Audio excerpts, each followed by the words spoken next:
પિંકીભાઈ, સોના ચાંદીને ક્યાંથી સતત સપોર્ટ મળી રહ્યો છે?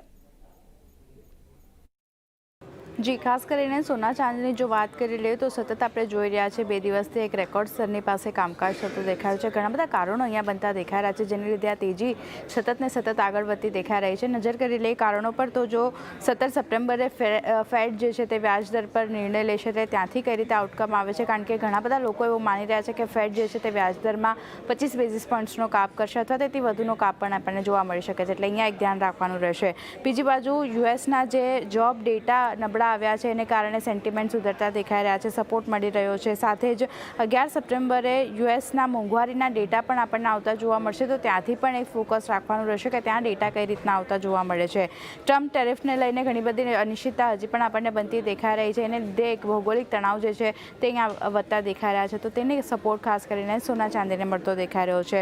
બીજી બાજુ જે રશિયા પર યુએસના જે પ્રતિબંધો છે તે અહીંયા સંભવિત પ્રતિબંધોના કારણે કિંમતોને સપોર્ટ મળતો દેખાઈ રહ્યો છે. બીજી બાજુ ડોલર ઇન્ડેક્સ જુઓ 98ના સ્તરની નીચે સતત આપણને બનતો દેખાઈ રહ્યો છે, એનો પણ એક સપોર્ટ સોના ચાંદીની કિંમતો લઈ રહ્યું છે. અને ચાંદીની જો વાત કરી લઈએ તો અહીંયા ઇન્ડસ્ટ્રીયલ ડિમાન્ડ પણ વધતી દેખાઈ રહી છે.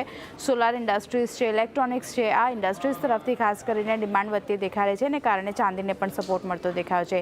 ઇન્ટરનેશનલ માર્કેટની જો આપણે વાત કરી લઈએ તો 1 સપ્ટેમ્બરથી લઈને 10 સપ્ટેમ્બર સુધીમાં સોનાની ચાલ તમે જુઓ, એક સારી ખરીદારી આપણને અહીંયા બનતી દેખાઈ રહી છે, જ્યાં લગભગ 3500થી લઈને 3750 સુધીના ડોલર્સ આપણે ના લેવલ્સ જોયા છે કોમેક્સ ગોલ્ડ માટે. અને 10 સપ્ટેમ્બરની જો આપણે વાત કરી લઈએ તો કિંમતો $3673 પાસે આપણને પહોંચી દેખાઈ હતી પ્રતિ ઓન્સ. પણ સામે ચાંદીની વાત કરી લઈએ તો આ સપ્ટેમ્બરમાં આપણે નજર કરી લઈએ તો 1 સપ્ટેમ્બરથી 10 સપ્ટેમ્બરની વચ્ચે કિંમતો $41થી લઈને $42ની રેન્જમાં આપણને રહેતી દેખાઈ રહી છે. અને 10 સપ્ટેમ્બરે $41.68 પ્રતિ ઓન્સ જે છે તે ચાંદીની કિંમતો આપણને પહોંચી દેખાઈ હતી. તો જે રીતની પરિસ્થિતિ બનતી દેખાઈ રહી છે, ફેડ તરફથી વ્યાજદર પર જે અનુમાનો બનતા દેખાયા છે, જો અહીંયા ફેડ વ્યાજદર ઘટાડે છે તો પછી સોના ચાંદીની તેજી હજી પણ આપણને આગળ વધતી જોવા મળી શકે છે.